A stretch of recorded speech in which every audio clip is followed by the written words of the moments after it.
Halo semuanya, kembali lagi ke mata kuliah Fisika Dasar 1A dan 1B. Nah, untuk topik kita kali ini yaitu mengenai kesetimbangan benda tegar. Jadi kalau misalkan kita ingat kembali pelajaran kita sebelumnya, jadi kalau misalkan kita punya gaya eksternal yang diberikan kepada suatu benda tegar, kemungkinan yang bisa terjadi pada benda tersebut adalah dia bergerak translasi atau dia juga bisa bergerak rotasi. Ada dua kemungkinan atau bahkan kedua-duanya bisa terjadi atau yang kita kenal dengan gerak menggelinding. Nah, dengan demikian dikatakan suatu benda mengalami kesetimbangan atau kondisi statiknya itu setimbang ditandai dengan tidak adanya percepatan pusat massa dan juga tidak adanya percepatan sudut di dalam suatu sumbu putar benda.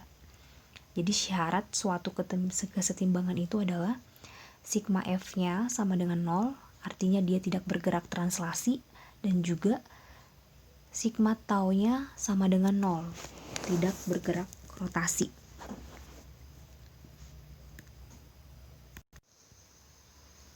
Nah, beberapa jenis kesetimbangan berdasarkan diberi posisi akhir dan setelah diberikan gaya itu. Yang pertama adalah kesetimbangan stabil.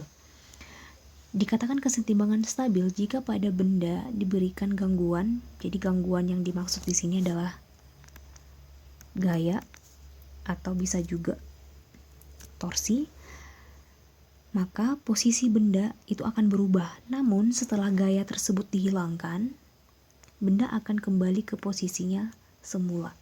Nah, jadi contohnya di sini kita punya kelereng yang diletakkan di dalam suatu permukaan sedemikian rupa, jadi berbentuk setengah lingkaran. Jika diberikan gaya, jadi misalkan kita angkatlah si kelereng ini ke atas, maka dia akan kembali lagi ke posisinya semula. Jadi yang awalnya dia itu gaya beratnya, jadi misalkan dalam gambar ini gaya beratnya itu akan sama meskipun diberikan gaya luar kepada benda tersebut. Nah, jenis kesetimbangan yang lain adalah kesetimbangan labil. Jadi kesetimbangan labil ini jika diberikan gangguan, maka posisi bendanya berubah. Dan setelah gangguan tersebut dihilangkan juga, maka bendanya tidak bisa kembali ke posisinya semula.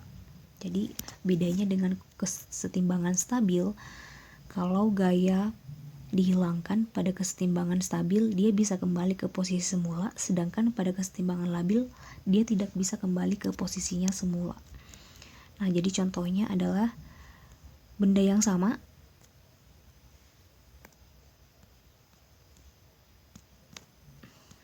pada, nah ini benda yang sama tapi diberikan gaya ke bawah, menyebabkan si kelerengnya itu menjadi berotasi dan bergerak translasi juga, dan dia tidak bisa kembali lagi ke atas. Untuk benda yang berbentuk kotak seperti ini, jadi misalkan posisi awalnya adalah dia berdiri tegak seperti ini misalkan, kemudian kita berikan gaya di sini, ini adalah F-nya. Nah, dia akan terjatuh. Jadi yang posisi awalnya si gaya beratnya itu di tengah, dia itu akan menjadi di bawah. Jadi maksudnya sebenarnya inti dari tidak bisa kembali ke posisi semula itu adalah salah satunya adalah si gaya berat pada benda itu.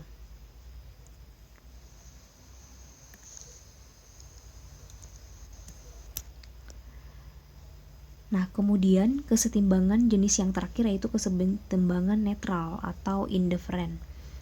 Kesetimbangan netral ini jika diberikan gangguan pada benda mengakibatkan posisi benda berubah, dan setelah gangguan tersebut dihilangkan, benda tidak kembali ke posisinya semula juga, namun tidak mengubah kedudukan titik beratnya. Jadi misalkan ini bola yang sama yang tadi kemudian diletakkan di bidang datar. gaya beratnya adalah ke bawah, di tengah, persis di pusat massa benda. Setelah dia didorong, misalkan dia diberikan gaya ke sini, posisinya menjadi di sini, tapi gaya beratnya itu masih tetap sama. Gitu ya. Jadi posisinya berubah, tidak bisa kembali ke posisinya semula, ke sini lagi ke titik A, dia telah menjadi di titik B, tapi si gaya beratnya itu masih tetap sama, yaitu berada di tengah atau berada pada ketinggian yang sama di atas lantai. Nah, apa yang menyebabkan sebuah benda setimbang? Jadi untuk dari ketiga jenis kesetimbangan yang disebutkan, kita akan fokus ke kesetimbangan yang sigma F-nya sama dengan 0 dan sigma tau-nya juga sama dengan 0. Apa yang bisa menyebabkan itu?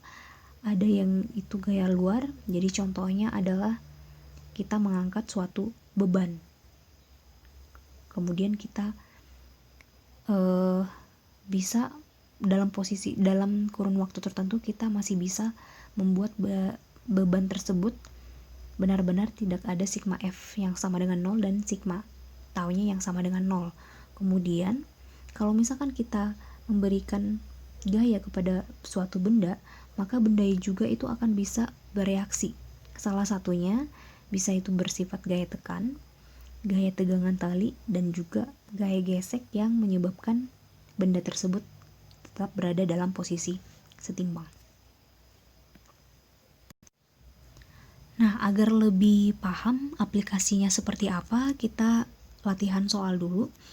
Di sini disebutkan bahwa sebuah batang bermassa M yang panjangnya L, jadi ini adalah batangnya, ini massanya M, berarti kalau misalkan dia adalah benda tegar, dan memang kita bahas untuk pembahasan kita ini semuanya adalah benda tegar, maka gaya beratnya itu fokus di pusat massanya si batang, yaitu di tengah.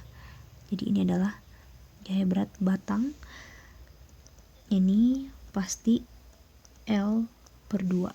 Kemudian dihubungkan ke dinding oleh sebuah engsel. Nah, ini adalah si engselnya, di mana batang bebas berotasi atau berputar. Batang bebas berotasi. Seutas tali mendatar yang dihubungkan ke ujung batang menahan batang pada sudut theta. Jadi ini adalah talinya menahan batang pada sudut theta. Ini adalah theta terhadap arah mendatar seperti ditunjukkan pada gambar ini ya. Jadi nanti akan ada gaya tali, yaitu ke sini T. Kemudian ini adalah engselnya, maka ada gaya tekannya.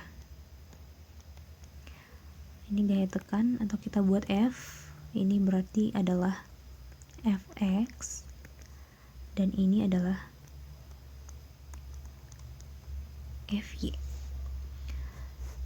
Tentukanlah gaya talinya, kemudian tentukanlah percepatan sudut batang apabila tali tiba-tiba putus. Jadi di kondisi yang pertama kita menganggap dia sigma F-nya itu sama dengan 0. Kemudian sigma tau-nya juga sama dengan 0. Kemudian untuk yang kondisi yang B, tentukan percepatan sudut apabila tali tiba-tiba putus. Berarti dia ini sudah tidak dipenuhi lagi. Untuk yang B berarti sigma tau-nya itu akan sama dengan momen inersia dikalikan dengan alfa.